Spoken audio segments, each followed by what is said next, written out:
Tanto la Fundación Gerardo Diego, en nombre de Pureza, como comentamos, como con Aurora, queríamos que iniciara este ciclo aquí en la Centro Cultural del 27, como digo, por el significado de Vicente, por el significado del lugar y por Málaga, lo que significa Málaga y significa todo esto. Por mi parte, yo simplemente he hecho lo que creo que hay que hacer en estos casos. Ha coincidido, hay una coincidencia, que es una bendita coincidencia, como yo diría, que es que la colección Devenir cumple 25 años en el 2009 y justamente también en el 2009 se cumple 25 años de la muerte de Vicente Aleixandre. Y como habéis visto en el dístico, en el programa que he organizado, pues lógicamente está dentro de esas actividades que estoy organizando desde 1984. Yo empecé a celebrarlo 2 años antes. Pero todo esto, más que nada, lo importante de esto es que lo hago siempre por mover, como dice, por mover el agua. Creo que la cultura, la poesía y todo esto hay que estar para mover el agua y para reunirnos, para hablar, porque creo que es algo que hoy día para mí pienso que la salvación a través de la cultura y de la poesía es lo que nos queda y lo que tenemos que apoyar.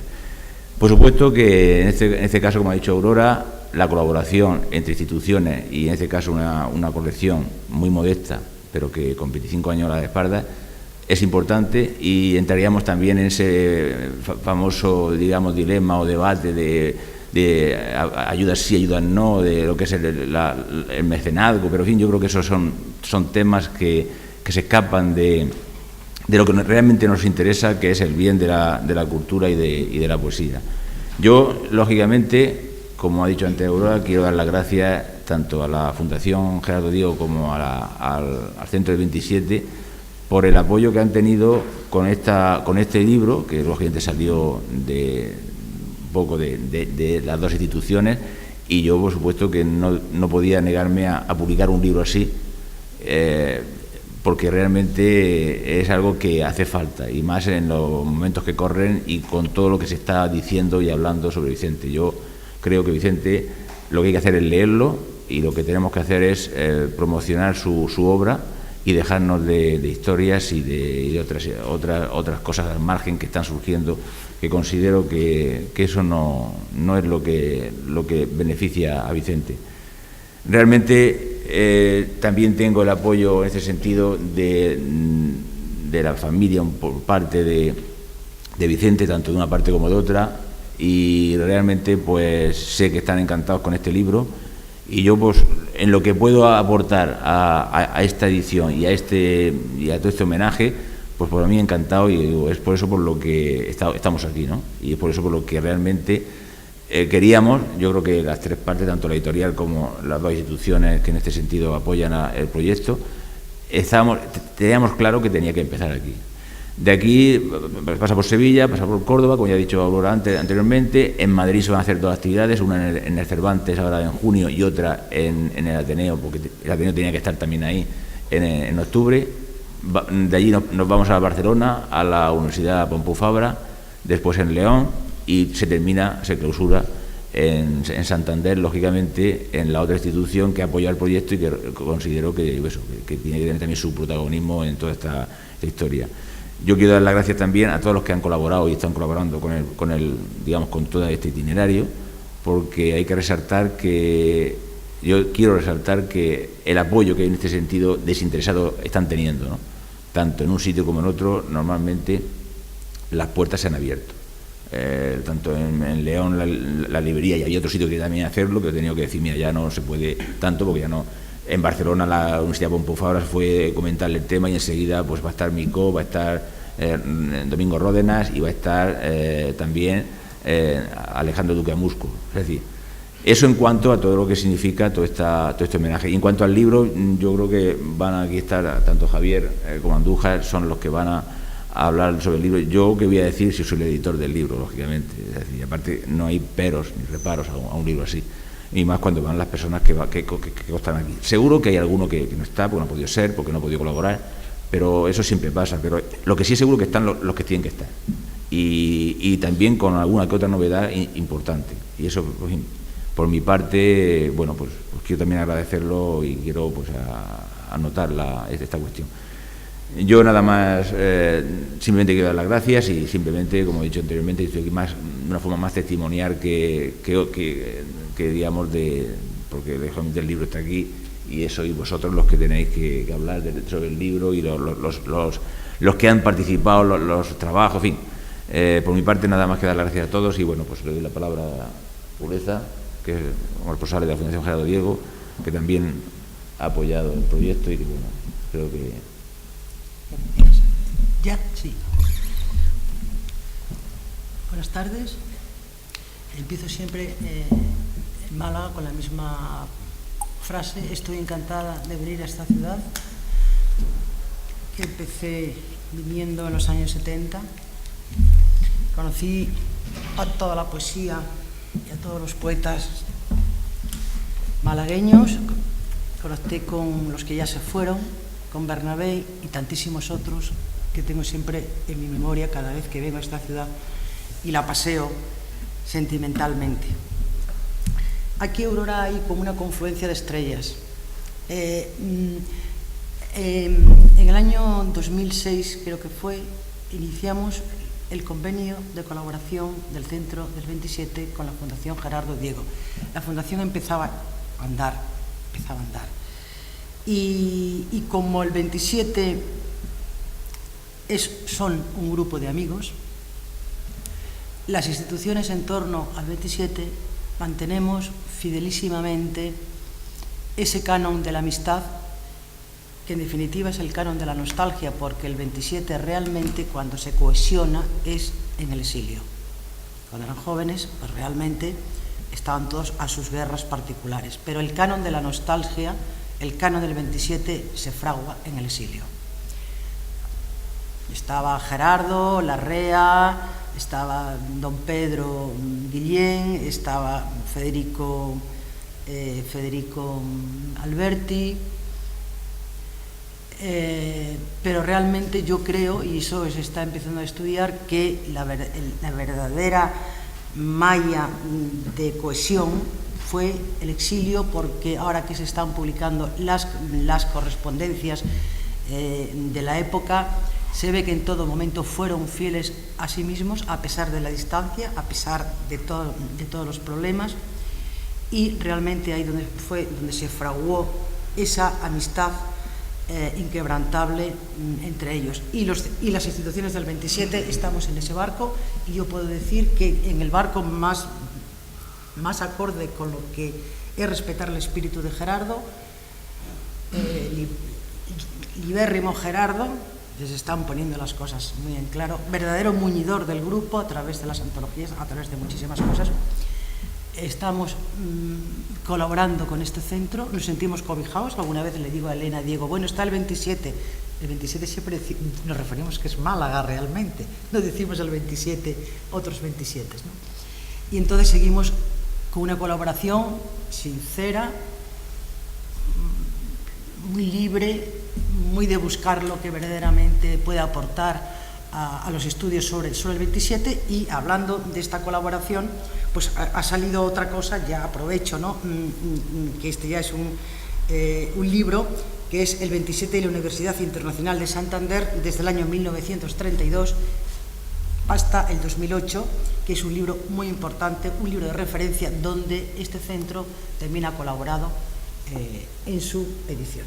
Es un libro, primero, que se estudia el embrión antes de la Guerra Civil de ese grupo de amigos yendo a Santander. También estaba Gerardo por allí, en fin, y José María de Cosío, porque el 27 y la Universidad Internacional y esa universidad no cayó del techo así. Se fraguó en el año 32, cuando Pedro Salinas, Cosío, Gerardo, Federico con la barraca, y de ahí nació la Universidad Internacional de Santander. Y esto está muy documentado y muy referenciado en este libro. Bueno, en el libro tenemos un editor. Yo os digo lo que pienso brevemente. La edición en España en este momento está tan de cultureta, que si yo voy a una gran editorial de Campanillas, Campanillas. Y digo, un grupo de personas desde la Fundación Gerardo Diego, desde el Centro 27, vamos a hacer una miscelánea sobre Vicente Aleixandre, ¿os interesa la edición? Hubieran dicho que no. Porque es un libro, porque ¿dónde está el libro? ¿Quién va a coordinar el libro? ¿Cómo va a surgir eso? Bueno, se trata de un proyecto que, claro, entre dos instituciones coherentes y serias, confiad en este proyecto. Seguro que esas editoriales de Campanillas no hubieran hecho caso a este proyecto. Entonces, lógicamente, siempre tenemos a Juan Pastor que, sin saber quién iba a coordinar el libro, sin saber de cómo se iba a financiar eso, las dificultades a la hora de la edición. Juan, por teléfono, ese libro hay que hacerlo. Y de ahí nació también, espontáneamente, y confió, y yo creo que en este momento es una miscelánea que aporta desde diferentes aspectos luz sobre la figura y obra de Vicente Aleixandre. Y además aparecen otras firmas, poetas y otros escritos que suman, no restan, porque siempre hay especialistas en Vicente, en Federico, en otro, en fin. Y aquí se le está pidiendo también al poeta que hable del hecho poético, no el propio, sino ajeno. Y en este sentido tiene esa otra vertiente, el libro de interés, que una serie de poetas que no son ensayistas, que algunos son autodidactas, se han puesto frente a frente con Vicente Aleixandre y han dejado lo mejor de sí mismos. Que también falta en el mundo poético actual, poeta que sepa sobre el hecho poético, que hable y se desdoble. En este sentido cumple varias funciones el libro, no solo de rescatar en este momento, aquí en el preliminar firmamos precisamente las dos instituciones la intención de este libro, ¿no?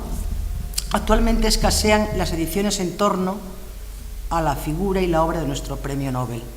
Paliar en parte este vacío ha sido la intención de este libro, pero al mismo tiempo arrastrando a una serie de poetas que se enfrenten con el ensayo y con la reflexión ante el hecho poético, en este caso de Vicente Aleixandre.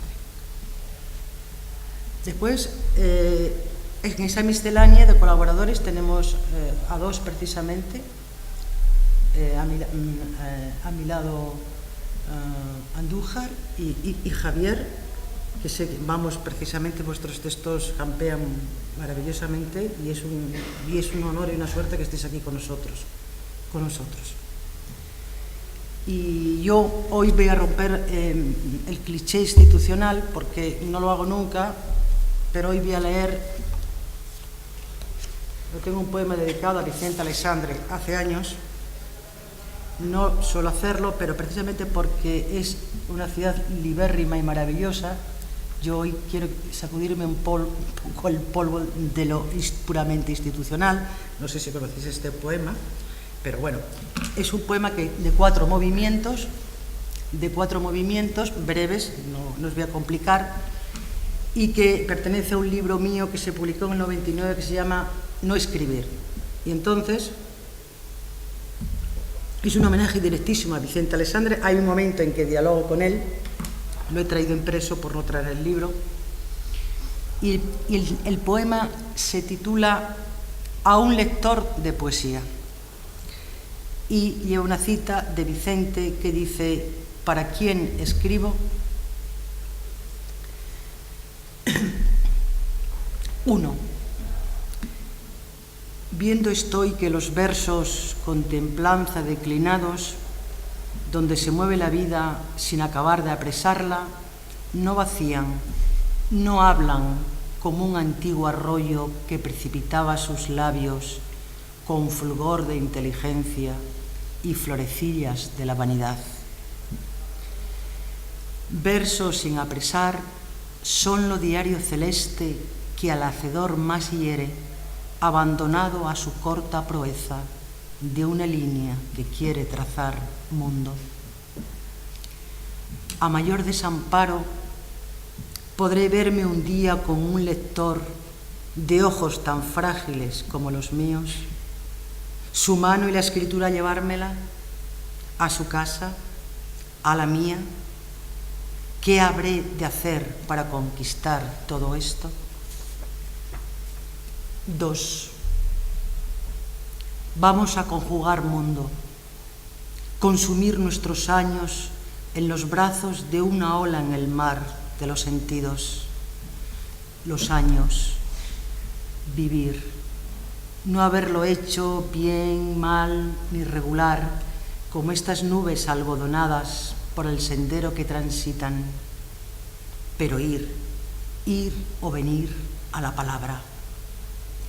Y volver a la torre de un poema sin nada que ofrecerte, volver al río de una sola orilla, abriéndonos en su extraña locomoción. Nuestra mirada, una voluntad que sobrevuela el aire de la tarde. Cuando más débil es su luz, volvemos al poema y hacemos mal volviendo. ¿Para quién lo quiero yo? ¿Y tú?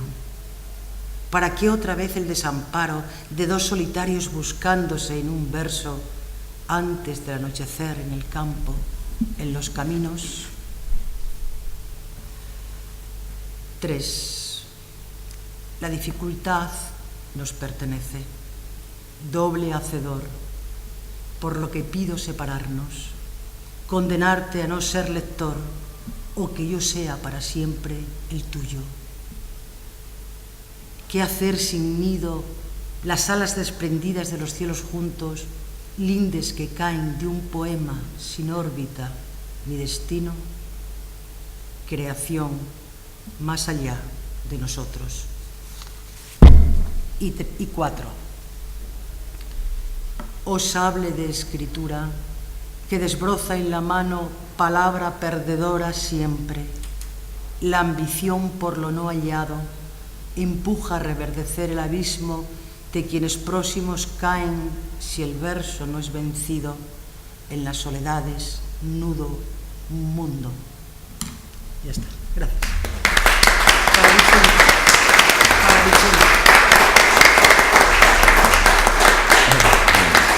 Muchas gracias. Muchas gracias. Bueno, Andújar. Ay, perdón.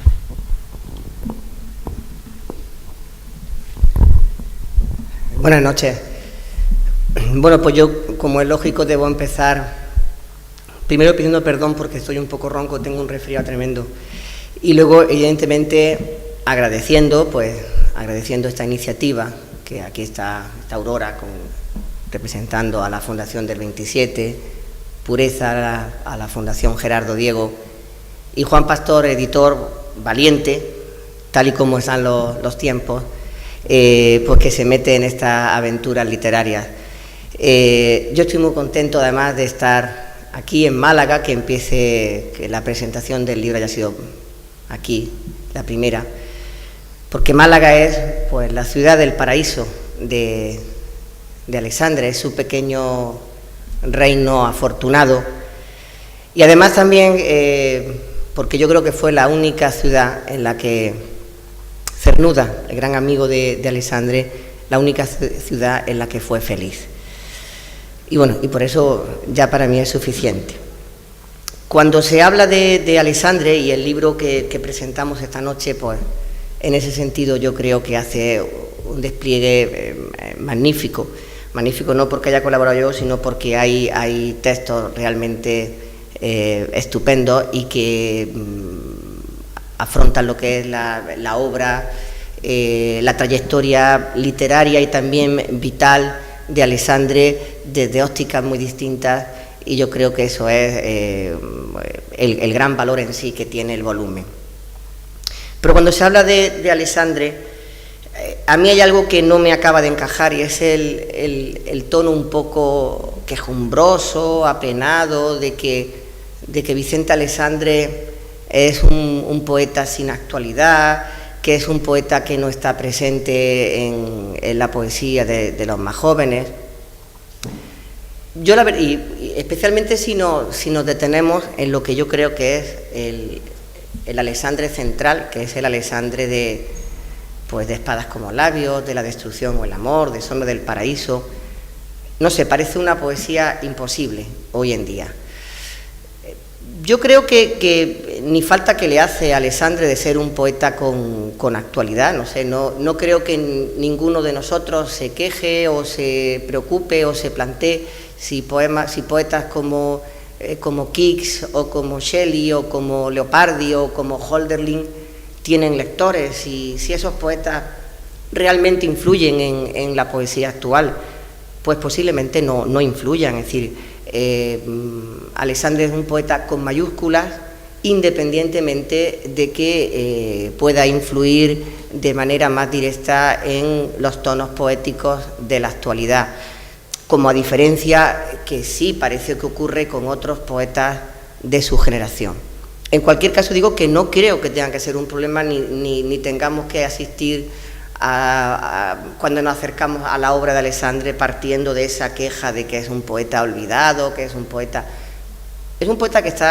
clásico español que está en el canon absoluto de la poesía española del siglo XX y que de ahí no lo va a sacar nadie y además hay un hecho que está claro, es decir, forma parte de la factoría del 27 y yo creo que también por ahí está la cosa muy clara.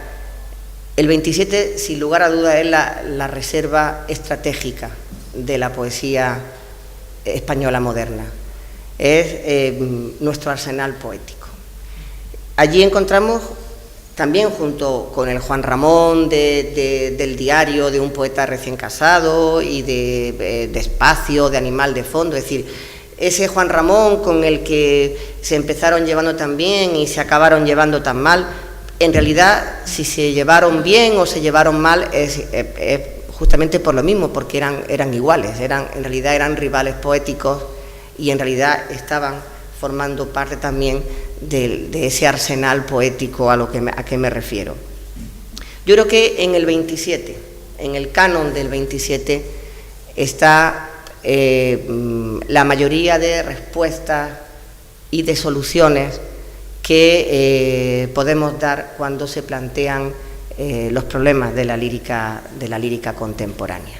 Además, el 27 pasó por todas esas posibilidades y pudo plantearnos todas las posibilidades que la lírica moderna iba a plantear, que si poesía pura, que si vanguardia, que si tradición, que si surrealismo, que si compromiso, que si poesía coloquial, que si meditación. Está todo, es decir, esa que parece una contradicción es precisamente lo que mantiene, esa contradicción que mantiene en vilo al 27 es lo que precisamente le da su identidad y le da su vigencia plena y absoluta, ¿no? En cualquier momento de la historia de la poesía española moderna, allí está el 27 para ofrecer distintas soluciones. La ofreció en el momento de la vanguardia, la ofreció cuando había de alguna manera que liquidar la poesía modernista y desplegó una serie de posibilidades, no una sola, sino una serie de posibilidades, y hasta en los momentos más difíciles, en los momentos de la posguerra, en los años 40, cuando la generación estaba dispersa por cuestiones del exilio, por cuestiones de la guerra, también ofreció todas las posibilidades. Se suele decir ese año de 1944 en que empieza a andar la poesía española, precisamente con Sombra del paraíso o con Hijos de la ira de Dámaso Alonso. Bueno, hay que decir que si sumamos también un libro no del 44, sino de 3 años después, como Quien espera el alba de Cernuda, pues ahí teníamos de nuevo esa oferta que siempre es lo en que consiste la poética del 27, es decir, 3 libros completamente distintos y 3 posibilidades y 3 caminos distintos para salir un poco del atasco que había producido pues la guerra civil y que había producido pues la España que había dado lugar a esa guerra civil. Es decir, era algo así como en los concursos de televisión donde te dan 3 puertas a elegir y abras la que abras tienes premio, ¿no? pues algo así ha ocurrido siempre con los poetas del 27.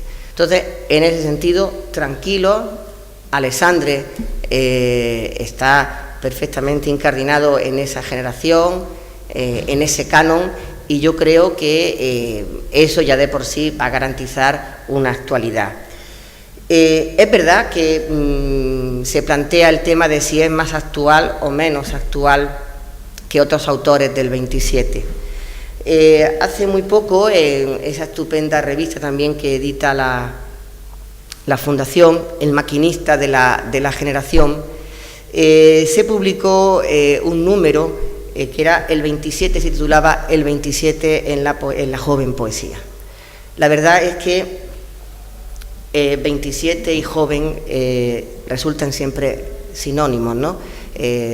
Por la frescura, por la espontaneidad, por la capacidad de refresco que tiene siempre la poesía del 27. Además, conviene no olvidar que la denominación de generación del 27 es una denominación posterior, académica, que no es exactamente como ellos se denominaban. Ellos precisamente se llamaban la joven literatura, ¿no? Es decir, siempre el 27 es emblema de juventud. Por eso digo que el número casaba muy bien, porque casar juventud y 27 me parece estupendo. Bueno, pues está claro que cuando repasamos ese número, yo lo hice con verdadero interés. Aparte de que los poetas jóvenes, los más jóvenes, hablaran sobre los poetas del 27, hacían una selección de textos. Bueno, ahí está, es decir, Lorca y Cernuda. Es lo que sabemos. La mayoría de los textos seleccionados fueron de Lorca, del Lorca de Poeta en Nueva York, que es quizá la voz poética de Lorca, pues más moderna o más fácilmente reconocible desde una postura moderna. Y Cernuda, que sí, que los poemas seleccionados de Cernuda ofrecían pues las distintas posibilidades que ofrece ese libro increíble que es La realidad y el deseo, ¿no? Estaban los poemas de la etapa surrealista, estaban los poemas de la etapa inglesa de Cernuda, estaban los poemas del último Cernuda, de Desolación de la Quimera. Está claro que Alexandre aparecía seleccionado un poema de él, y que en relación con lo que eran estos dos autores, pues su presencia era menor. Pero lo que decimos en ese sentido de Alexandre, igual podríamos decirlo de Jorge Guillén, podríamos decirlo de Salinas, podríamos decirlo de Prados, de Alto Laguirre.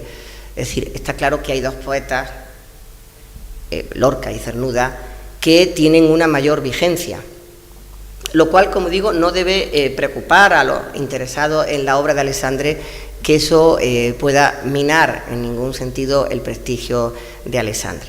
Está claro que estos dos poetas, Lorca y Cernuda, son poetas con los que la lírica española tiene una deuda impagable. Son poetas que vinieron a saldar las viejas cuentas que la literatura española mantenía con el romanticismo europeo. Y así se reconoce. Y sin embargo yo pienso que el más romántico de todos los poetas del 27 fue sin duda Vicente Alexandre. Cuando yo preparaba el artículo sobre Sombra del Paraíso, me fijé en la correspondencia que Alexandre mantiene en los años que está escribiendo el libro con Muñoz Rojas o con Dámaso Alonso, y su propia concepción del poeta, de cómo está viviendo la escritura de ese libro, es una concepción profundamente romántica, pero de un romanticismo heavy, podemos decir, porque el romanticismo de Hölderlin, el romanticismo de Leopardi, que no se queda en la actitud moderna, que es más fácil de recuperar. Por eso digo que Alexandre puede que no sea actual, pero actual en el sentido de que pueda tener influencia decisiva sobre la poesía más joven, o sobre las generaciones anteriores, porque es un poeta con un mundo literario pues de muy difícil seguimiento y de muy difícil plasmación. Yo creo que si algún poeta representa lo sublime, o lo que podemos entender por lo sublime dentro de lo que son los poetas del 27, lo representa Alexandre, sobre todo en sus dos libros centrales, La destrucción o el amor y Sombra del paraíso. Cuando se habla de la escritura surrealista de Alexandre, cuando se habla de esa lección surrealista y se pone en relación con lo que fue el momento surrealista del 27, con Cernuda, Un río, un amor, Los placeres prohibidos, o con el Lorca de Poeta en Nueva York, o con el Alberti de Sobre los ángeles. Cuando hacemos eso, yo creo que realmente los libros surrealistas que dialogan los libros surrealistas de Alexandre, que dialogan con este surrealismo del 27, son Pasión de la tierra y Espadas como labios. Si leemos algunos poemas de estos libros como La muerte o Antesala de consulta, o poemas famosos como El vals, aparecido en Espadas como labios, vemos que allí sí está esa visión del surrealismo en lo que tiene de transgresión contra las normas, en lo que tiene de alguna manera de humorada, en lo que tiene como esa forma de desmenuzamiento de los ritos sociales para denunciar la inautenticidad de las superficies, y todo eso que está en esos dos libros de Alexandre, pues están más cerca del grito y la denuncia lorquiana de los poemas de Nueva York, o está cerca de eso que Cernuda en Los placeres prohibidos llamó la hora vengativa, ¿no? La hora donde los placeres prohibidos, las soledades altivas, las libertades memorables, pues acabarían por derruir las estatuas de las normas, los preceptos de niebla, lo que llamó Cernuda las sombras de sombras. Yo creo que esa es la parte, esos dos libros surrealistas son los que de alguna manera conectan más con lo que significó el surrealismo del 27. Mientras que los dos grandes libros de Alexandre, La destrucción o el amor y Sombra del paraíso, yo creo que en ellos hay una ración de romanticismo, una ración de eso que he llamado lo sublime, pues mayor de lo que nosotros podemos asumir con naturalidad. Si el libro de Sombra del paraíso dialoga con algún libro de Cernuda, por ejemplo, no es tanto con Los placeres prohibidos, con Un río, un amor, sino es con invocaciones, que se corresponde con el momento, digamos, más romántico de Cernuda, un Cernuda que ha traducido incluso a Hölderlin. Y si eso ocurre con la vanguardia, es decir, si ya dentro de la escritura que entendemos como surrealista de Alexandre, si ya se singulariza, si ya se despega de lo que va a ser la lectura surrealista de Cernuda o de Alberti o de García Lorca, pues ya me dirán lo que podía pasar, por ejemplo, después de las sucesivas guerras mundiales y civiles y después de instalarnos en lo que era la vanguardia. La vanguardia y lo que luego pasó en Europa, desde luego conllevó un cambio de estilo necesario, un cambio de estilo que se llevó por delante para empezar eso a lo que me refiero, a ese romanticismo de lo sublime. Aquello que un crítico decía a propósito de Auden, que le pedía a la lírica, ¿no? Y que decía que Auden era capaz, es decir, la capacidad de poner el alma en un telegrama. Eso, la capacidad de poner el alma en un telegrama, se convirtió en una propuesta atractiva y casi única a partir de lo que supone la vanguardia y lo que supone el nuevo horizonte literario que se dibuja después de la Guerra Civil y de la Segunda Guerra Mundial. Estoy hablando del mejor de los casos, claro, porque aquí en España también hubo muchísima verborrea y de la muy mala, malísima. Estoy hablando en el mejor de los casos. Bueno, pues entonces tenemos que si ya, como decía, dentro de la vanguardia, dentro de la lección surrealista, ya me parece que los libros centrales de Alessandre son un poco disidentes de lo que es el tono surrealista del 27, pues ¿qué vamos a decir en el contexto de la posguerra? En ese 1944, que se asocia siempre la fecha en la poesía española con la aparición de Sombra del Paraíso y de Hijos de la Ira. Hace poco un poeta se refería a Alessandre como un poeta en tecnicolor. A mí me pareció gracioso y hubo gente que le sentó mal esa definición de que Alessandre era un poeta en tecnicolor. Al fin y al cabo también Damas Alonso había dicho que los mundos poéticos de Alessandre eran un poco como los de Rousseau, el aduanero, es decir, que bueno, que por ahí está la cosa. Si comparamos desde luego lo que es o la imagen que nos da la poesía española de la posguerra, una imagen un poco en tono sepia, una imagen en blanco y negro, pues claro, Alessandre claro que nos parece un poeta en tecnicolor, y no solamente eso, nos parece un poeta con esa visión cósmica, un poeta en cinemascope, y si comparamos pues y seguimos con, digamos, con el símil cinematográfico, lo de Alessandre comparado con los tonos intimistas de Rosales, de Panero, o con los tonos de la poesía social, o con que definiría el neorrealismo, pues lo de Alessandre evidentemente tenía todas las trazas de una superproducción, ¿no? Es decir, un libro como Sombra del Paraíso era un libro absolutamente brillante, era un libro de una belleza exuberante que tenía poco que ver con lo que era la situación poética del momento. Claro, frente a él estaba el libro que siempre se le pone enfrente, que es el libro de Hijos de la Ira, que es también un libro magnífico, un libro además que empieza con un poema, Insomnio, que yo creo que es el mejor poema de Dámaso Alonso. Pues bien, ahí estaba, yo creo, la disparidad, ¿no? Es decir, estaba por un lado la visión edénica de Alessandre, aunque tuviera sus sombras y aunque tuviera sus vestigios de melancolía, y estaba el insomnio de Dámaso Alonso.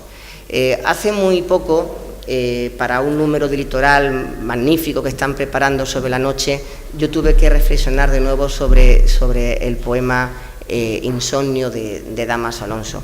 A mí me parece que es un poema que parte de un lugar concreto, parte de otro insomnio famoso, que es el insomnio de Rubén Darío, el que publica en Cantos de Vida y Esperanza. Además, un poema que publica justamente antes del poema Lo Fatal, que es un poema... No tengo palabras para calificar un poema como Lo Fatal, que es con el que cierra el libro. Tengo aquí apuntados los versos con los que empieza el insomnio de Rubén Darío en ese libro de Cantos de Vida y Esperanza. Los que ocultasteis el corazón de la noche, los que en el insomnio tenaz habéis oído el cerrar de una puerta, el resonar de un coche lejano, un eco vago, un ligero ruido. Bueno, pues esto conecta evidentemente con el insomnio en esa noche madrileña de 1944 de Dámaso Alonso. Está claro que resulta difícil leer estos versos de Darío o leer los versos de Dámaso Alonso. Si Darío escucha en ese insomnio tenaz el cerrar de una puerta, el resonar de un coche, también sabemos que Dámaso Alonso escuchaba gemir al huracán, ladrar a la luna, ladrar a un perro, fluir la luz de la luna. Es decir, si comparamos eso y, por ejemplo, volvemos a compararlo con un poema como Luna del Paraíso, que encontramos en el Vicente Alessandre de Sombra del Paraíso, pues nos damos cuenta, claro, que aquí el escenario es completamente distinto. el escenario del insomnio, del nocturno de Rubén Darío es un escenario mental. El poeta no precisa ningún paisaje de fondo, le basta su propia habitación, sentirse desvelado entre las paredes de su cuarto o de su nicho, como nos dice Dámaso Alonso en el poema. El nicho, el cuarto, y frente a eso, pues los vastos paraísos, los extensos dominios, las selvas de Sombra del Paraíso. Está claro que son dos cosas distintas, es decir, el Dámaso Alonso, siguiendo esa trayectoria que había iniciado Darío en su insomnio, ausculta un enigma que es su espanto íntimo, que es una verdad como inútil, secreto y como remordimiento. Y ese insomnio se prolonga desde 1905 hasta hoy y pasa evidentemente por esa noche madrileña de 1944. Pero ya digo que la lección de Alessandre no iba por ahí, porque la lección de Alessandre era una lección muchísimo más anterior, era una lección que venía de lo más esencial del romanticismo. La lección de Darío, ese nocturno de Darío que se prolonga en el insomnio de Dámaso Alonso, pues pasa por el nocturno del Brooklyn Bridge, de Lorca en Poeta en Nueva York, o pasa por el nocturno yankee de Cernuda en la última etapa de su obra. Pero ya digo que lo de Alessandre siempre me ha parecido distinto, porque hay que buscarlo más atrás. Cuando aparece Hijos de la Ira es un libro con el que un joven poeta, siempre que no estuviera, por supuesto, perdido en las tinieblas del sonetismo o en las catacumbas de eso que se llamó juventud creadora, pues era un libro con el que podía identificarse sin mala conciencia. Pero con Sombra del Paraíso no estoy seguro que pasara eso. Sombra del Paraíso era un libro hermosísimo, un libro que se paladea de una belleza exuberante, de una belleza absoluta. Estoy seguro que era un libro que tenía que gustar a cualquiera que le gustara la poesía, le tenía que gustar. ¿Cómo no iba a gustarle si era la poesía en estado puro? Pero no podía, sin duda, no podía ser admirado sin más. Nadie podía permitirse el lujo de adoptar un estilo poético así, un estilo de lo sublime. Nadie, salvo unos poetas provincianos. Y digo aquí provincianos evidentemente con las mejores intenciones. Unos poetas que estaban apartados en Córdoba, que no tenían absolutamente nada que ver pues con el mundo literario oficial de Madrid y que no seguían evidentemente los imperativos que la poesía comprometida o la poesía oficialista imponían. Es decir, esos poetas que iban absolutamente a su libre albedrío, pues sí pudieron leer el libro y sí pudieron.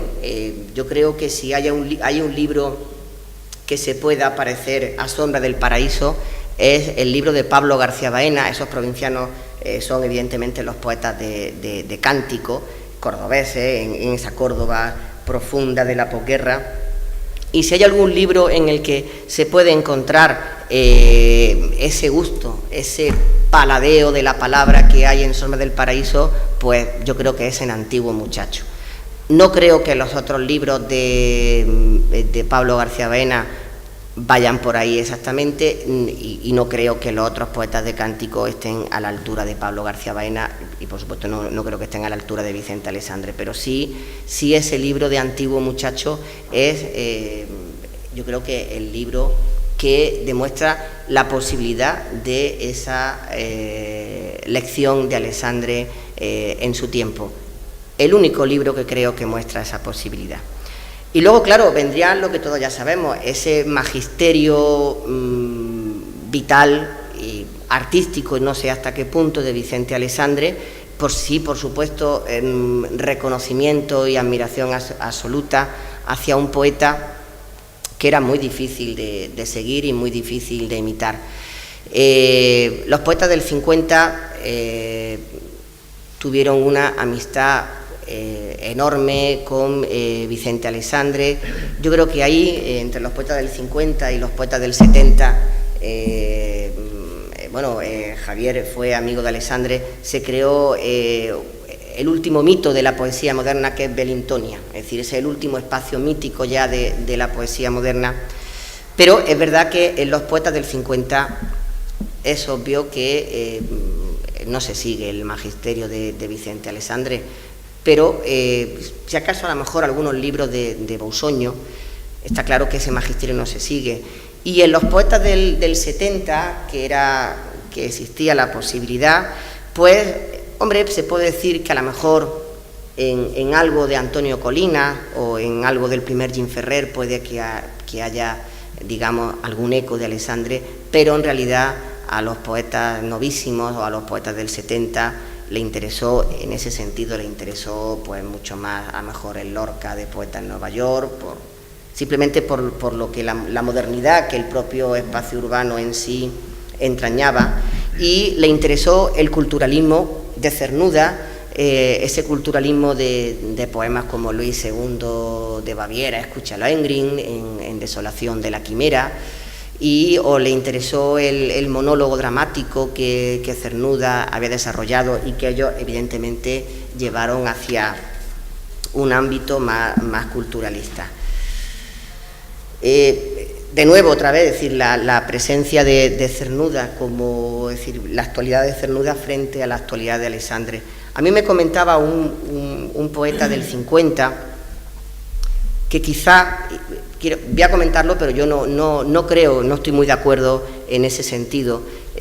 Comentaba un poeta del 50 que quizá Cernuda le había ganado la mano a Aleixandre la partida, porque Cernuda fue capaz de asumir con una sinceridad poética un hecho clave como es el de la homosexualidad, cosa que Vicente Aleixandre en ese sentido siempre jugó un poco al despiste. Jugó al despiste e incluso aconsejó a algunos poetas que jugaran al despiste.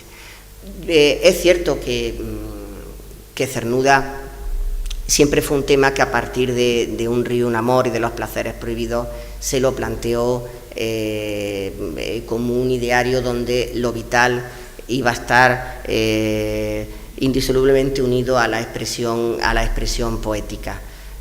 Todos sabemos la anécdota de cuando se está componiendo la famosa antología de Gerardo Diego de poesía española, la del 32, que Cernuda recibe unas pruebas de imprenta y en lo que él tenía más interés, que eran los poemas de los placeres prohibidos, pues no aparecen, en esas pruebas de imprenta no aparecen los poemas de los placeres prohibidos. Cernuda intuye que los editores de la editorial Signo, que es quien publicaría el volumen de la antología, pues de alguna manera sienten un tipo de reparo sobre esos poemas, que son los poemas que de una manera más abierta en lo que era la producción de Cernuda hasta ese momento mostraban ese problema de la homosexualidad. La respuesta de Cernuda fue tajante. Si a los editores, por falta de espacio, que fue el argumento que se le da a Cernuda, luego le dicen que no, que las pruebas están ahí, que se le olvidaron darlas, nunca sabremos qué pasó de verdad. Cernuda dicen que si por falta de espacio los editores no tienen interés en esos poemas, que él no tiene ningún interés en reproducir los otros poemas, con lo cual da una especie de ultimátum y aparecen esos poemas de los placeres prohibidos. Es decir, en ese sentido es verdad que Cernuda, no voy a decir que más valiente, pero sí hizo de eso una cuestión literaria que no la hizo Vicente Aleixandre, pero vuelvo a decir, ni falta que le hacía, porque no creo que eso tampoco sea una razón para justificar una mayor o menor vigencia poética, sino, vuelvo a decir, es un autor que es un clásico indiscutible de nuestra poesía. Así que, para los preocupados por la actualidad poética de Aleixandre, pues yo quiero decirles que da lo mismo, es decir, que pueden pensar también que se trata de una fluctuación del gusto, porque la modernidad continuamente fluctúa, es una pura fluctuación, ¿no? Otra anécdota, yo recuerdo cuando Gerardo Diego estaba preparando esa famosa antología, una cosa que ocupaba mucho y ponía mucho énfasis Gerardo Diego, era el hecho de que aparecieran las fotografías de los autores antologados en el volumen. Era un empeño especial de Gerardo Diego, porque eso era un síntoma de absoluta modernidad. Normalmente lo que solía aparecer era un retrato con un dibujo del autor, y en ese sentido el que aparecieran en la fotografía, en la correspondencia que conocemos, que se ha publicado, y que el volumen que publicó Morelli explicando los avatares de la antología de Diego, pues hacía ese especial hincapié en que aparecieran las fotos, porque era algo distintivo, algo que representaba la modernidad, que era lo que realmente quería, era esa lección de modernidad lo que proponía la antología. Pues bien, ahora, para que veamos lo que son los tiempos y esa fluctuación de la que hablo, ahora una de las colecciones poéticas que han aparecido más rimbombantes, o con más prestigio, o con más poder editorial, ha sustituido la fotografía y eso ahora parece más moderno, por un dibujo de un retrato a lápiz o a carboncillo del autor que publica. Es decir, vemos que puede fluctuar, pero que en ese sentido vuelvo a decir lo mismo, y es con lo que quiero acabar, quiero darle paso a Javier. Sabemos que no se puede o no es fácil escribir como Vicente Aleixandre. Quiero decir, escribir para referirse a la totalidad del mundo, como ocurría con esos grandes libros de Vicente Aleixandre. Nos preocupa que Aleixandre no tenga actualidad, pero resulta que si ese mismo hecho nos preocupa a muchos, a lo mejor es que Aleixandre la tiene secretamente y todavía no nos hemos enterado. Y eso es lo que nos pasa. Nos gusta Aleixandre y dudamos de Aleixandre, quizá porque somos tan prosaicos, tan normales, que no estamos seguros de merecer la poesía. Y me ha interesado especialmente, que siempre es algo que me ha gustado mucho de Aleixandre, lo que has hablado tú del romanticismo, efectivamente, porque yo creo que en Aleixandre hasta la sangre sueña, o sea que es el romántico por excelencia, en el sentido además más verdadero del romanticismo. Lo que has dicho también de sublime, y a ello se podía decir que quizás sea uno de los poetas con una más potente imaginación, y la imaginación en poesía es, creo yo, fundamental, siempre en la vida, pero en la poesía todavía más. Cuando se despidió de la vida Vicente Aleixandre en la noche del 13 de abril al 14 en la Clínica Santa Elena de Madrid, las últimas palabras fueron, cogiendo la mano de Carlos Bousoño: la vida, Carlos, dijo Vicente, es un dolor. Este era un poco el resumen de toda la vida de Vicente Aleixandre. Pero el mismo Vicente Aleixandre, en el discurso del Premio Nobel en 1977, decía que toda poesía, por muy dolorosa que sea, se convierte en el lector en celebración y en vida. Y he ahí realmente el secreto y la virtualidad de la poesía, el poder transformar hasta el dolor en ganas de vivir y en salvación. Decía también Vicente Aleixandre en el discurso del Premio Nobel que cada poema es una interrogación que se dirige al lector, y el lector responde, pero no es una respuesta como en un examen, un alumno, sino que responde, añadía Vicente Aleixandre, y aquí está realmente la relación autor-lector, con toda su vida, incorporando toda su vida a la respuesta. Es decir, que el poema se incardina en nuestra vida, intensifica nuestra vida. Yo recuerdo que llegué a Vicente Aleixandre leyendo un día en La Castellana en la etapa de la pubertad, cuando se siente la sensación de soledad y de desamor. Es curioso porque en esa etapa en donde el amor está todavía por llegar, y si llega uno pueden llegar otros muchos, sin embargo es cuando se siente la soledad radical del desamor. Y entonces noté realmente lo que era el amor, por algo que también ha dicho José Andújar, por la idea de totalidad.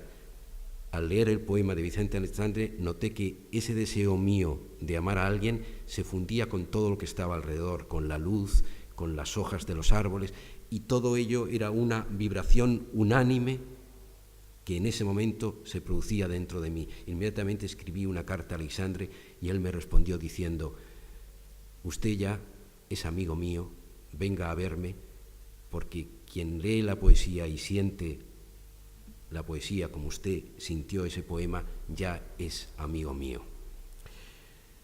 Cada poema es una interrogación y cada lector responde con toda su vida.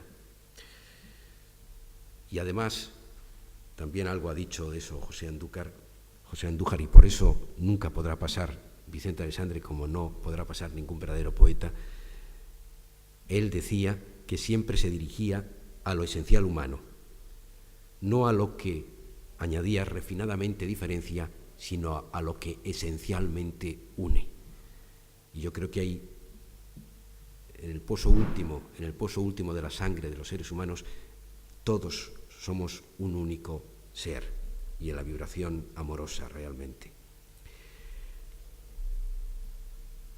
Para ver la figura del poeta, él hablaba también en este discurso, que yo ahora recuerdo un poco porque creo que es muy importante.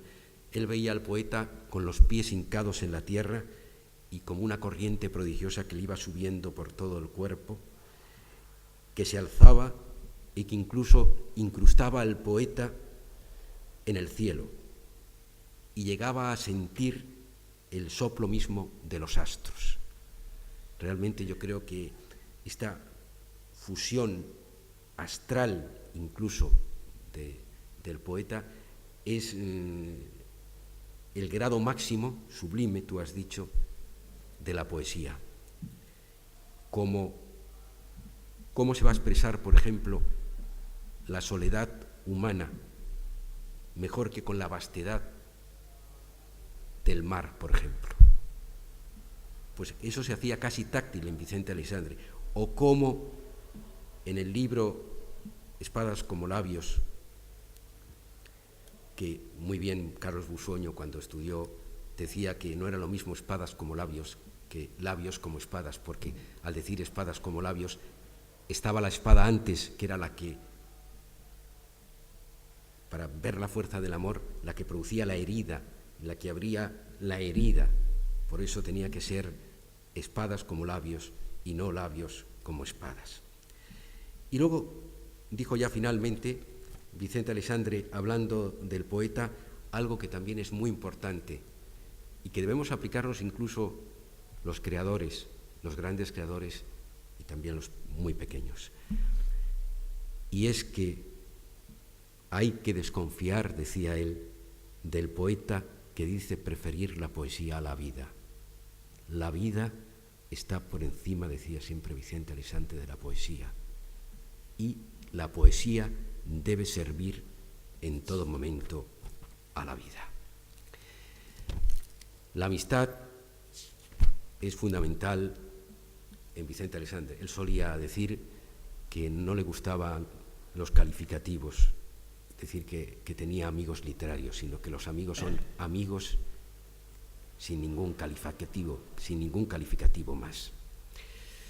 Y yo noté en la relación con él, y algo de eso escribo en el libro, que era Vicente Aleixandre como un corazón extendido en el que encontraban consuelo, por ejemplo, el tímido que empezaba a escribir y que le llevaba algunos poemas a Vicente Aleixandre, el desengañado, el que temblando sobre todo buscaba correspondencia en otro ser, y todos, jóvenes o viejos, resonaban en él a través de única edad, que es la única edad que ha existido en Vicente Aleixandre, que es la edad del amor. Yo creo que es uno de los grandes poetas amorosos del siglo XX. Y ya que hablamos de amistad, hoy aquí se produce, algo decía antes Pureza, de conjunción astral, se produce una conjunción astral, desde luego, entre el Centro del 27 y la Fundación Gerardo Diego, entre Vicente Aleixandre, que nos está escuchando, seguro, y entre Gerardo Diego, el gran amigo de Vicente Aleixandre, que todos estarían esta noche aquí felices con nosotros. Amistad en Vicente Aleixandre y diálogo, porque él no le gustaba por eso entrevistarse con más de una persona. A veces estaban 2 o 3, pero le gustaba que el diálogo fuera entre 2 seres, porque en su diálogo había como una especie de demora que hilaba voz, la mirada, el gesto, y entonces, al hilar la voz, la mirada y el gesto, de un modo natural se alumbraba desnuda la condición humana. Y en su nombrar, en el que todo estaba presente, y todo se hacía materia viva, surcada por la sangre de unos sonidos, pues hablaba tanto de temas muy profundos, de historia, de filosofía. Él era muy amante de la historia, muy amante también de la filosofía, y solía decir que a los poetas les conviene mucho no leer siempre poesía, sino leer también otras cosas, entre otras, fundamentalmente, filosofía. También la psicología le interesaba mucho, ahí está el libro Pasión de la Tierra y Freud, etcétera, etcétera, y la historia. Tenía también, y también está presente en algunos de los poemas claramente de Vicente Aleixandre. Pues bien, él hablaba de todo, pero hablaba también, y le interesaba mucho, la música que se interpretaba en el club que acababan de abrir en ese momento. Y entonces, por eso, con los jóvenes sobre todo, y yo además en aquella época que era joven, claro, y que tenía una pasión enorme. A mí ha habido 2 cosas que me han gustado siempre desde joven mucho, y ahora alguna la puedo practicar, la otra no. Y es vivir en hoteles, que es un mundo fascinante, y sobre todo no las habitaciones solo, sino los ascensores de los hoteles, eso por un lado, y por otro, los clubs, el ambiente de clubs, el ver los rostros a través de esa niebla. Bueno, lo que pasa es que en aquella época eso, desgraciadamente, ahora no existe. En aquella época la forma de ligar de un lado a otro de la barra a través de esa niebla era maravillosa. Yo nunca he fumado, pero siempre llevaba cigarrillos. Bueno, entre otras cosas porque Luis Antonio de Villena me recomendaba que llevara una cajetilla de cigarrillos, ¿verdad? Bueno, pues hablaba de todo Vicente Aleixandre, también de eso. Y luego tenía lo que es verdaderamente ser amigo de otro, la capacidad para enaltecer a los otros cuando no estaban presentes. Porque claro, es muy fácil hablar bien de alguien cuando está presente, pero no es tan fácil hablar bien cuando no está presente. Y él hablaba siempre bien de los otros. Por cierto, que también en esta noche de amistad estaría alguien del que vamos a celebrar, y esta mañana hablábamos en el tren con Pureza, que conviene ponerle en su lugar, según decía Pureza, y yo estoy de acuerdo con ella, Miguel Hernández, también el gran amigo de Vicente Aleixandre, que como él contaba,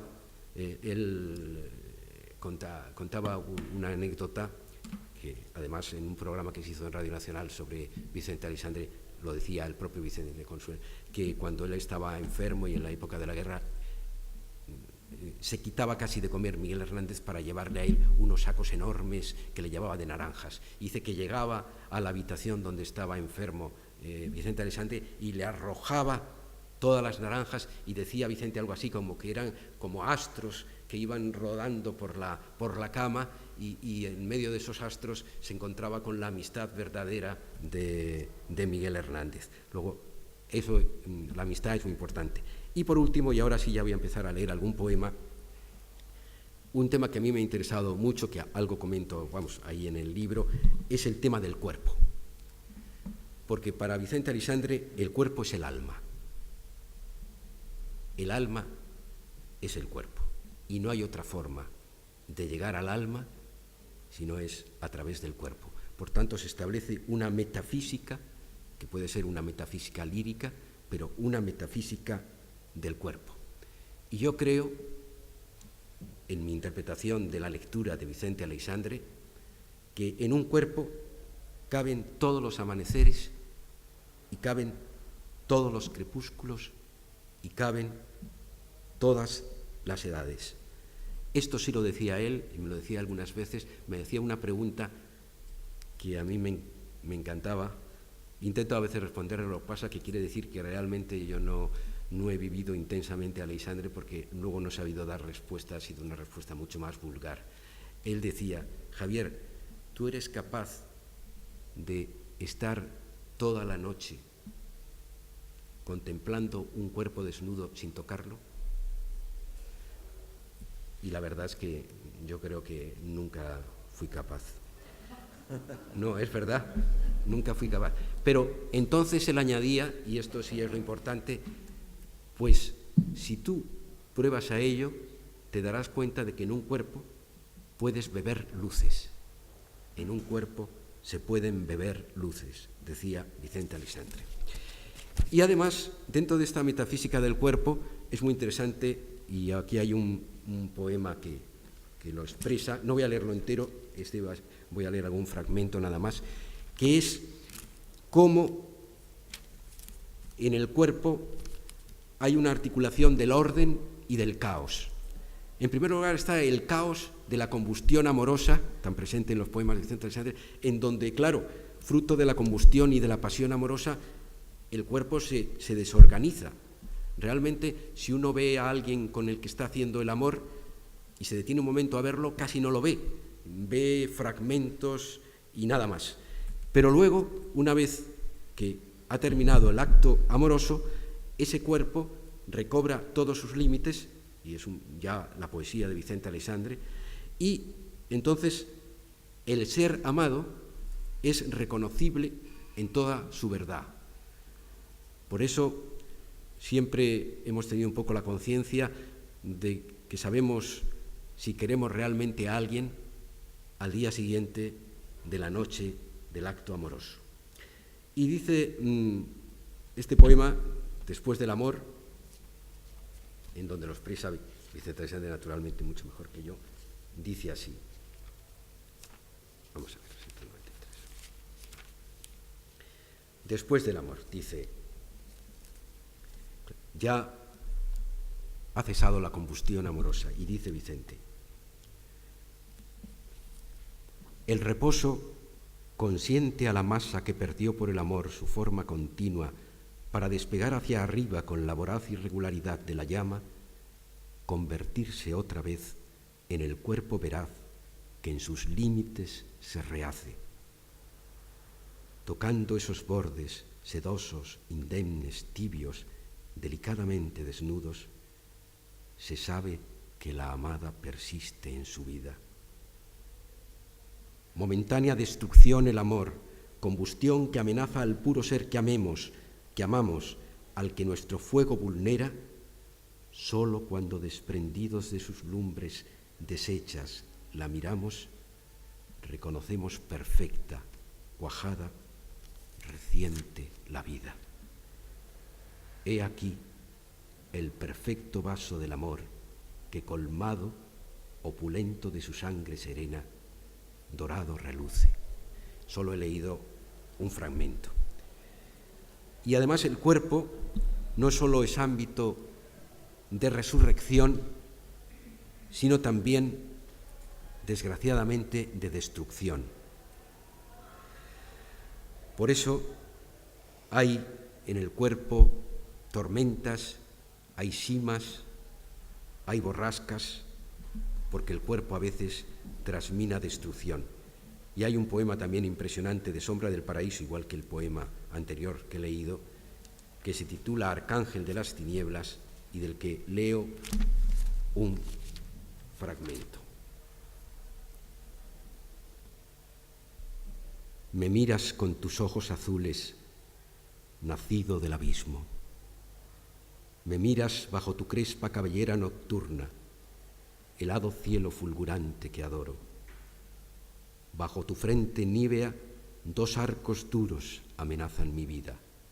No me fulmines, Cede, oh cede, amante, y canta. Naciste de un abismo entreabierto en el nocturno insomnio de mi pavor solitario. Humo abisal, cuajante, te formó, te precisó hermosísimo. Adelantaste tu planta, todavía brillante, de la roca pelada, y subterráneamente me convocaste al mundo, al infierno celeste, oh arcángel de la tiniebla. Tu cuerpo resonaba remotamente, allí en el horizonte, humoso mar espeso de deslumbrantes bordes, labios de muerte bajo nocturnas aves que graznaban deseo con pegajosas plumas. Creo que es un poema impresionante. Y después, como decíamos, recordando lo que nos ha dicho José Andújar, el romanticismo, la sangre sueña hasta el punto de que en uno de los más bellos, hermosos, en uno de los más hermosos poemas de Historia del Corazón, como comentábamos al principio, que es La mano entregada, se produce el relámpago del tacto cuando el amante coge la mano de la amada, y ese relámpago es tal que hace que el amante entre dentro del cuerpo de la amada y la navegue, y viceversa. Este poema sí lo voy a leer entero. Es un poema que hay que leerlo, sí. Es un poema con el que voy a terminar y que hay que leerlo entero porque si no se lee entero no se produce esa sensación. Hay que leerlo casi al final sin respiración porque, claro, si uno entra dentro de la sangre de otro ser, pues al quedar ya dentro del otro ser pierde absolutamente todo el sentido y la misma respiración, porque ya es un único ser el que está respirando.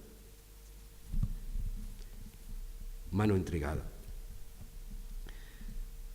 Pero otro día toco tu mano, mano tibia, tu delicada mano silente.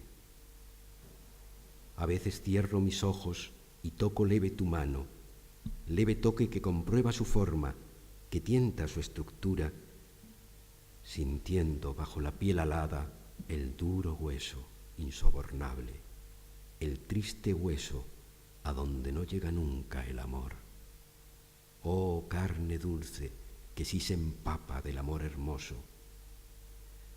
Es por la piel secreta, secretamente abierta, invisiblemente entreabierta, por donde el calor tibio propaga su voz, su afán dulce, por donde mi voz penetra hasta tus venas tibias para rodar por ellas en tu escondida sangre, como otra sangre que sonara oscura, que dulcemente oscura te besara por dentro, recorriendo despacio como sonido puro ese cuerpo que ahora resuena mío, mío poblado de mis voces profundas. Oh resonado cuerpo de mi amor, oh poseído cuerpo, oh cuerpo solo sonido de mi voz poseyéndole. Por eso, cuando acaricio tu mano, sé que solo el hueso rehúsa mi amor, el nunca incandescente hueso del hombre, y que una zona triste de tu ser se rehúsa, mientras tu carne entera llega a un instante lúcido en que total flamea, por virtud de ese lento contacto de tu mano, de tu porosa mano suavísima que gime, tu delicada mano silente por donde entro despacio, despacísimo, secretamente en tu vida hasta tus venas hondas totales, donde bogo, donde te pueblo y canto completo entre tu carne.